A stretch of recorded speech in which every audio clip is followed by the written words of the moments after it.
Hey everyone, this is Jeremy Schiefling at Khan Academy. I want to wish you a happy Friday after week number 5. Can you believe it? Since this all started, I know the way of doing things in the past feels like the distant past all of a sudden, but we really appreciate everything that educators are doing across the country to serve their students in this time of need.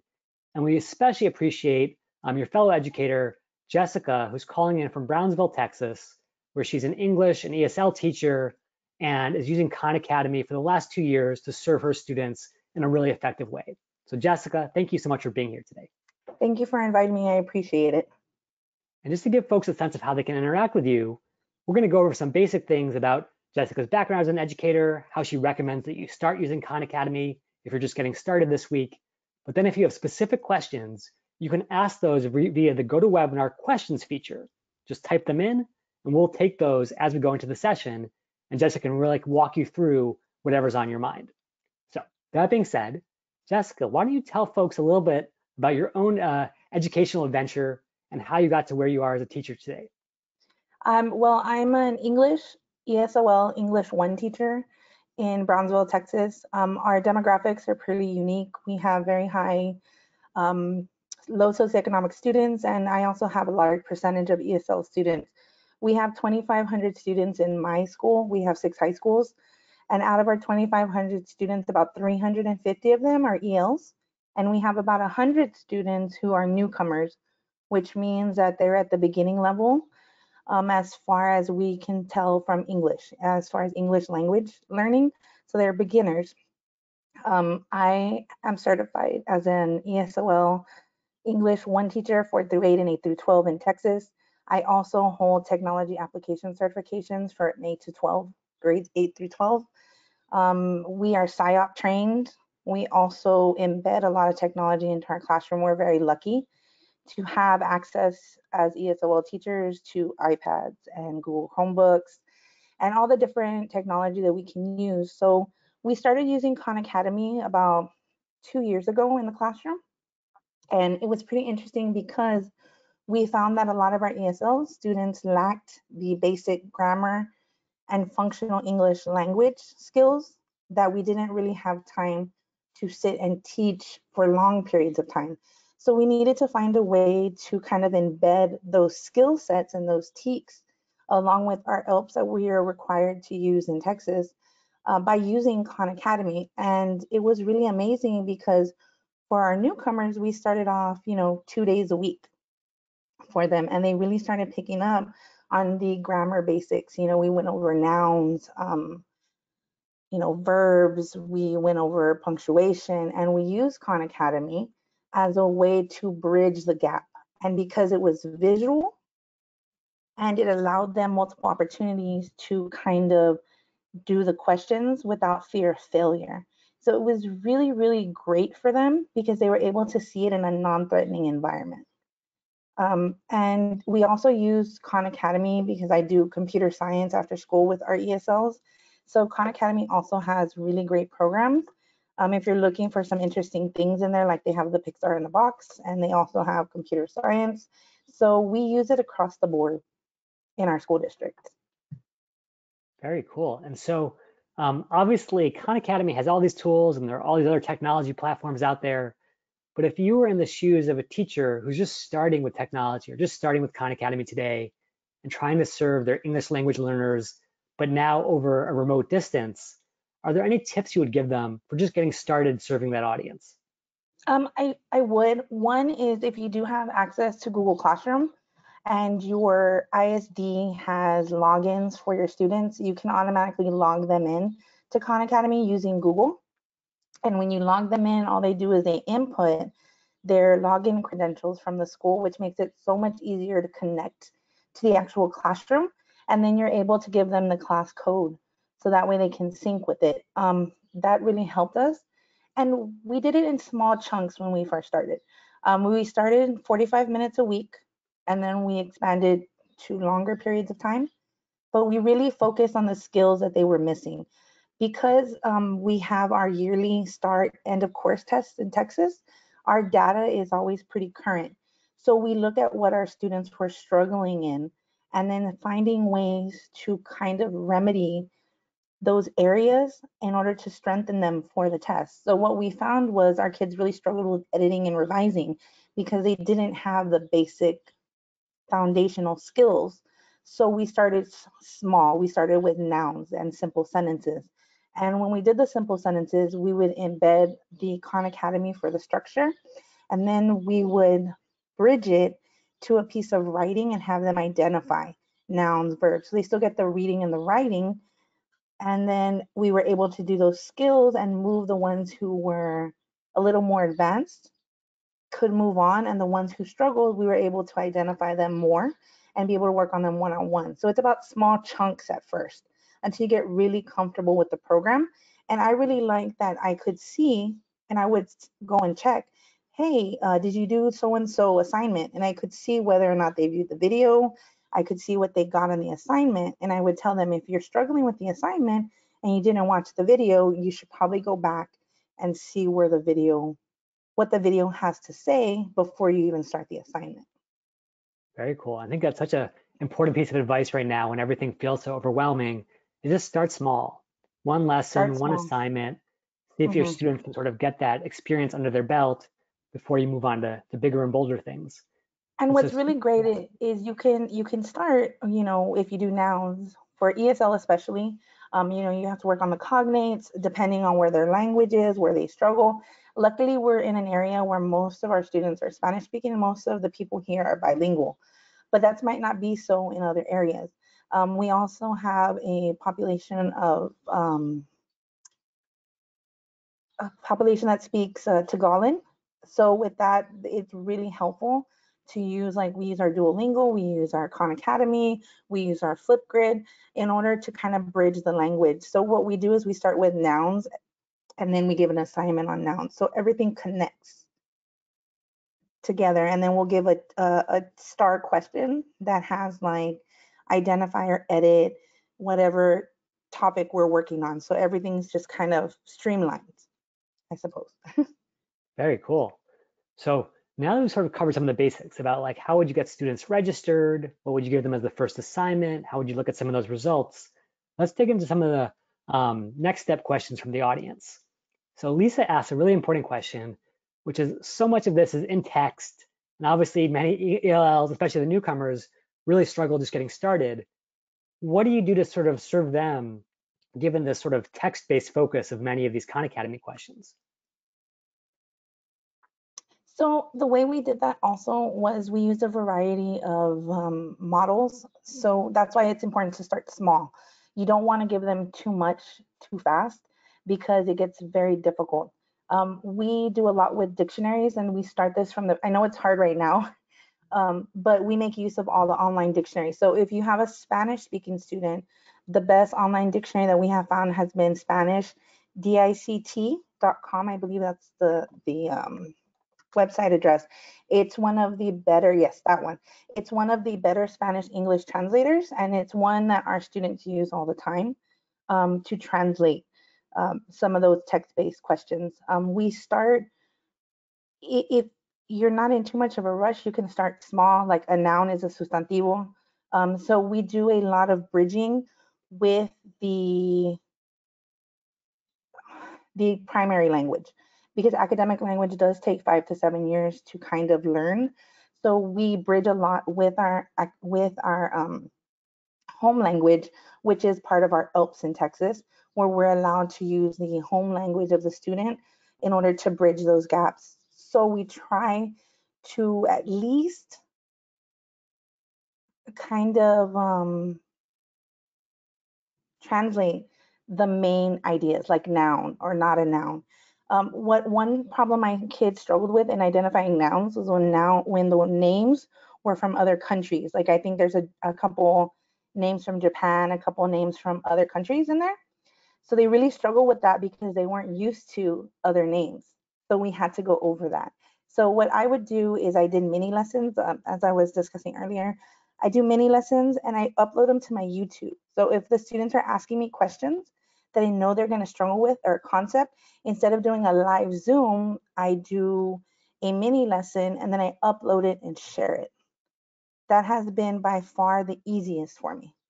I it's really, you can look up cognates, things like that, just to help kind of bridge that gap in the language. I'm not sure what language that your students speak, just from experience from my Spanish speaking students. Very cool. And that I actually hope that speaks to, helped. yeah, that actually speaks to a great question from Paula, which is what's the most user-friendly sort of video engagement tool when you're working with an ESL classroom? And it sounds like instead of trying anything really fancy or maybe complicated, YouTube is something that students are really familiar with, and it's easy for you as the teacher to quickly record a video on your phone and then share with them. Is that right? Yes. For me, I get a little kind of overwhelmed with everything that everyone shares like Edupuzzle and all of these things, and I'm like, I don't have time to learn another platform right now. So I've been sticking to what I know is like using my phone. I had recently a lot of my EL students, we were doing poetry, and they kept asking me the same question. So really quickly, I pulled out my cell phone, I recorded a 3-minute video, really easy, just explaining to them and showing them what I needed them to do. And then I uploaded it into a private YouTube, and then I shared it with them via my communication app, which is what I use as Remind, and Google Classroom, since they're already all in there. Because we've been doing a blended classroom for a while. So I share it to them, and then that way they're able to access the video on their own time, and that way they can do it at their own pace. It's really important for ESL students. We have to let them do it at their own pace, even more so now because the fact that we're not right next to them. And that's one of the most difficult things with this online learning, is not being able to be there with them to kind of guide them into what they need to know.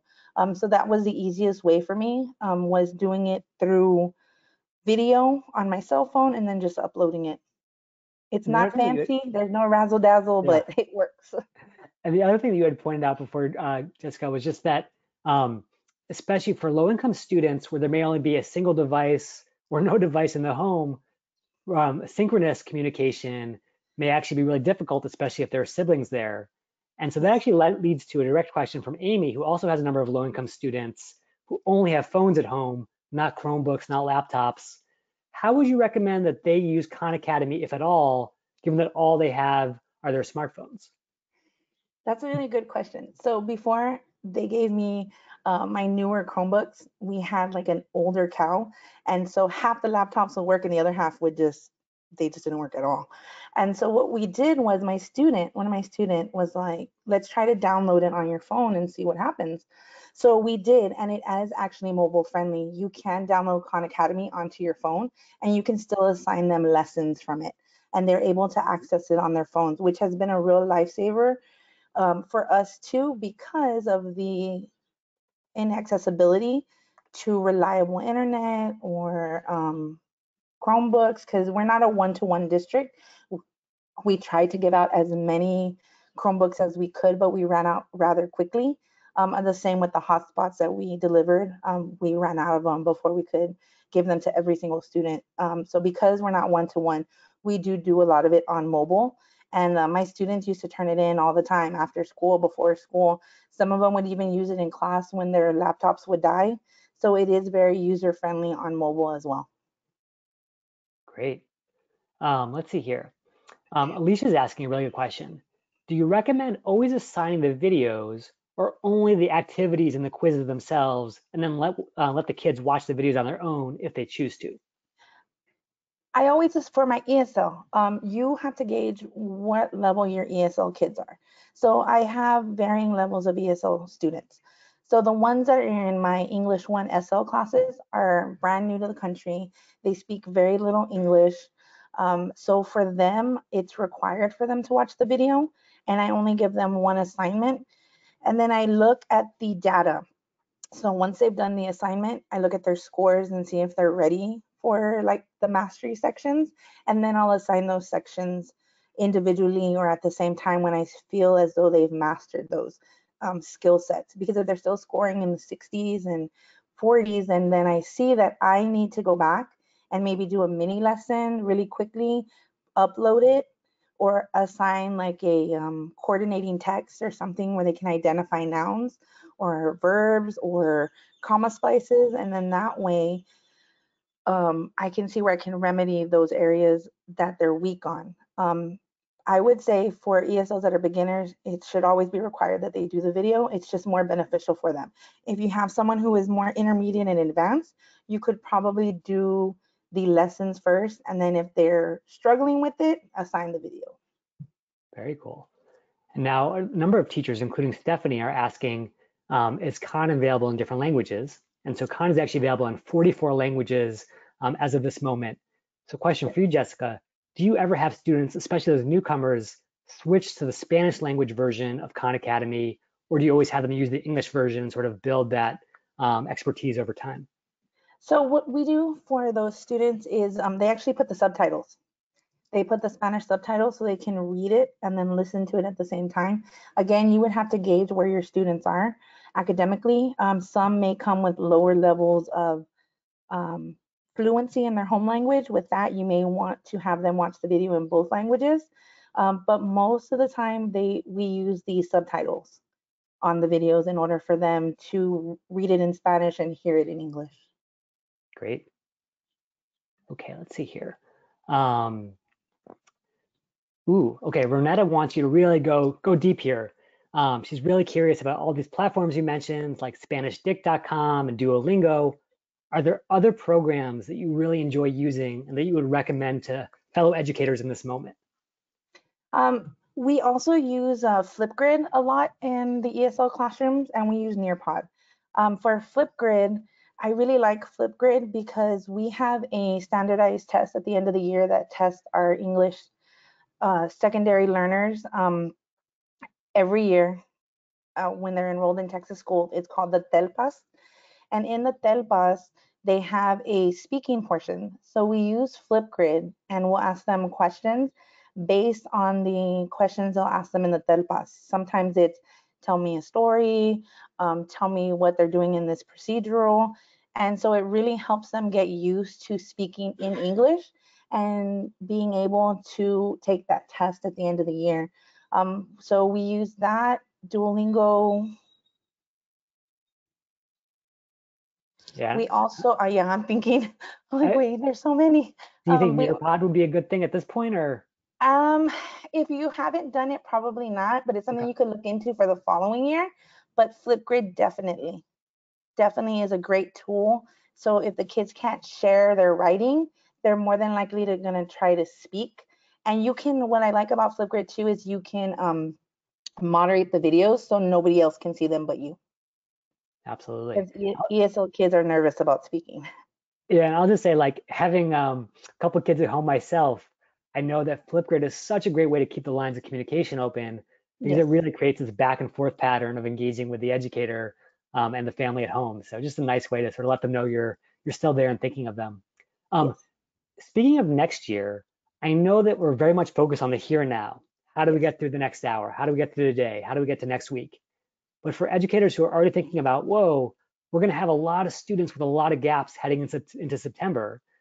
Is there any way for data to carry over from Khan Academy this year to the students' Khan Academy account for next year so that data can be used in subsequent years? This is a question from Clarissa.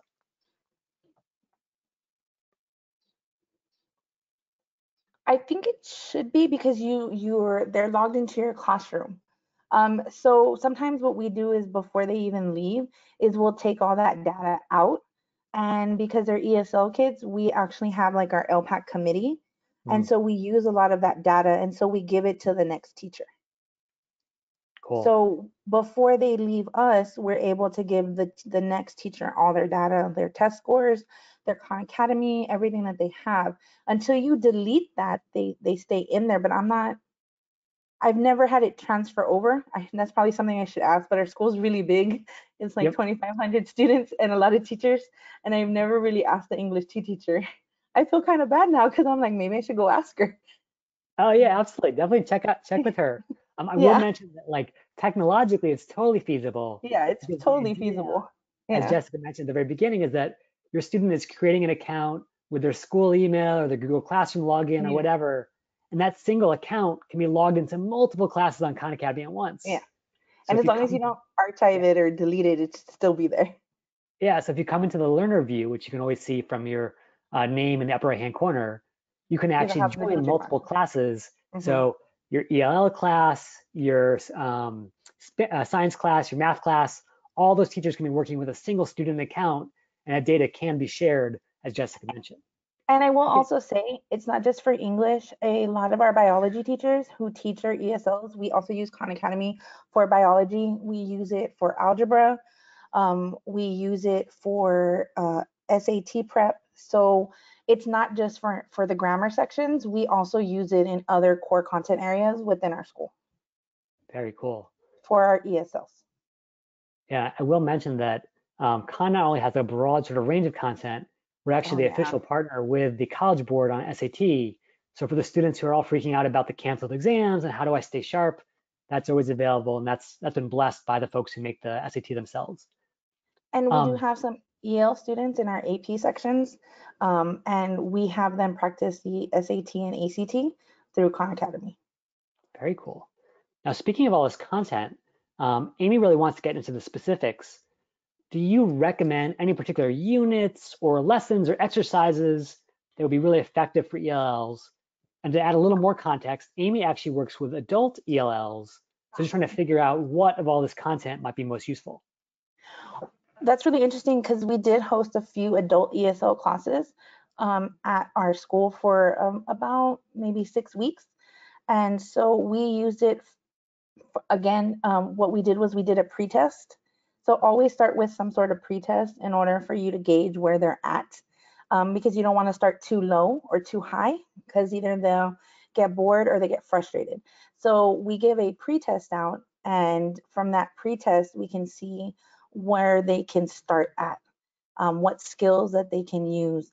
I mainly start from like concrete and abstract nouns because those are some of the most difficult kind of things that the EL students are having trouble with is the concrete and abstract nouns. Also, they have a lot of trouble with foreign endings, which is on, I believe, on the grammar sections. And so we start with those first so they can have an idea of what to use. Also, conjunctions, they really struggle with conjunctions as well. Cool. I hope I'll that just helps. mention that every single course on Khan Academy has this course challenge at the very end. So Uh-huh. again, in this case, I clicked into the grammar course, I scrolled all the way down to the bottom, and you can assign this course challenge as an easy way to sort of get pre-testing for here's where folks are. And then when you go back to actually assign specific pieces of content, you can really use that to inform a very differentiated approach. So just like Exactly. Jessica mentioned, if you know some folks are very much advanced, some folks are just beginning, you can assign not to your entire class, but to specific students. These are the ones who need this material. Here are the others who need something different. Um, Very important question from Chris. Is Khan Academy free, or does our school need to buy licenses to access all this material? No, Khan Academy is free. And so you can get your kids started right away. You don't need licenses. They can access it from anywhere. That's what I really loved about it, was that it was such an open access concept, and it was really beneficial for our students and for our district. We have 50,000 students in our district, so it can get pricey for us as well. Yeah, absolutely. And just to be clear, this is not one of those like free until the end of the school year, until the end of the No, crisis. Khan Academy is no, actually a nonprofit. So as long as we keep nonprofit. Yes, fundraising money, there will be free yeah, Khan Academy for every teacher and every student. yes. Um, okay, here we go. This is an interesting question. So Justin says, I teach US history to high school students and their native language is Chinese. They are in ELD 1 and 2. What sites would you suggest, especially now that given everything that's happening, and how do you recommend they use Khan? So thinking about maybe that kind of audience, specifically focused on social studies, any tips you might give Justin? I'm trying to think of LD. Is that like beginner? Yeah, I think that's what he's getting at. Oh, Um, okay, uh, okay. and obviously there is a US history course on Khan Academy, Yes. but it is Um, fairly like English heavy. So maybe that's what he's speaking to.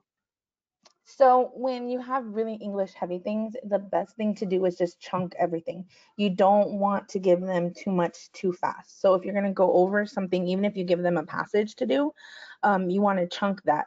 And the same would go for using things like this. So you want to give them key vocabulary ahead of time, even while using the online platform. So if you were to take a look at what Jeremy has pulled up, where it says like things like continent, history, North American, what you want to do is you want to give them those words ahead of time and have them try and translate it. Because you'd be surprised how many EL students already have their own translators. My students are constantly, Miss, can I use a translator? I'm like, no, you have to use the dictionary because the test requires a dictionary.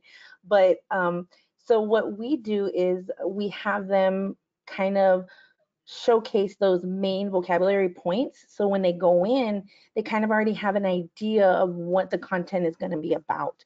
That's part of the SIOP method, where you're able to give them the key vocabulary and keep focusing on those key vocabularies and that key concept in small chunks and still be able to use like maybe 1 or 2 questions, Yeah. from it. And then that way they know exactly at least those key ideas. It's not perfect, but it allows them an opportunity to gain more academic language. And it's just, using pre-vocabulary strategies to help them kind of bridge their gap when speaking another language. Very I cool. hope that was helpful. And I think that actually segues perfectly into this really important, like high level Okay. question from Pramal, which is this is a difficult thing even in regular times, but in these abnormal times that we find ourselves in, how do you create a productive struggle for students? How do you balance the desire to translate everything for them with the need for them to grapple with English? Are there any tools or strategies you recommend to find that balance? So, because in Texas we do have our ELPs, and so from the beginning of the year to the end of the year, we have this timeline that allows us to use primary home language and then kind of weed them off of those translations. So at the beginning of the year, it's 80/20, but and then we go into, and when we say 80/20, it's not bilingual because in the secondary sections, the secondary high school levels, middle schools, we don't do bilingual. Does that make sense? It's kind of like, okay, this is road, but you say calle.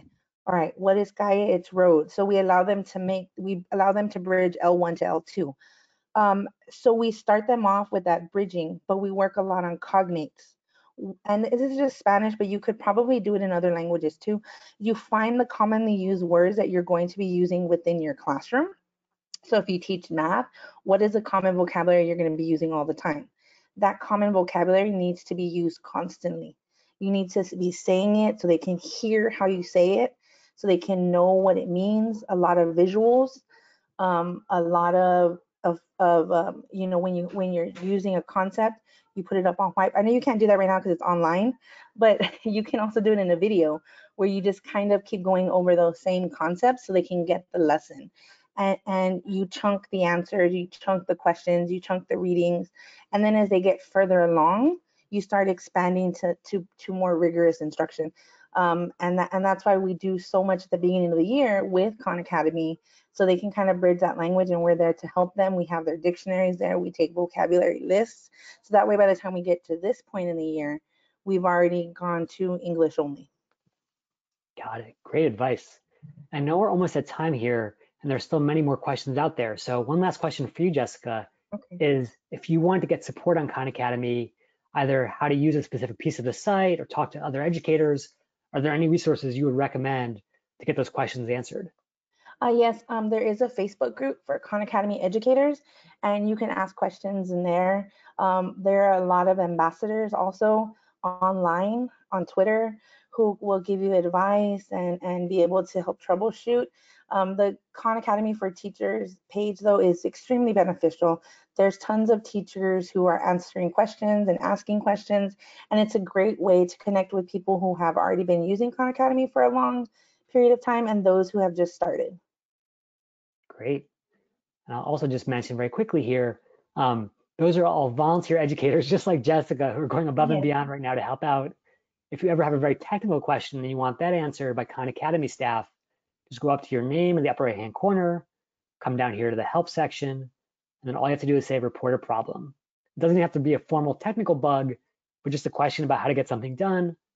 Send that in and let us know, and we will respond back there. So, Jessica, I know we're at time. I want to thank you so much for making time to share your expertise today and pay it forward to the next generation of Khan teachers. And I want to thank everyone else out there for making time out of their busy schedules to invest in this session. And I want to thank everybody for trying their hardest during this difficult time and working with the EL students. You're doing such great work and you're in the right place to help them. And Khan Academy can help you do that. Wonderful. Well, with those words, let's head into a well-deserved weekend. Thank you all for everything you're doing right now to make your students' lives a little brighter. And thank you again, Jessica, for making us all a little smarter this afternoon. Have a great Thank you weekend, for everyone. inviting me.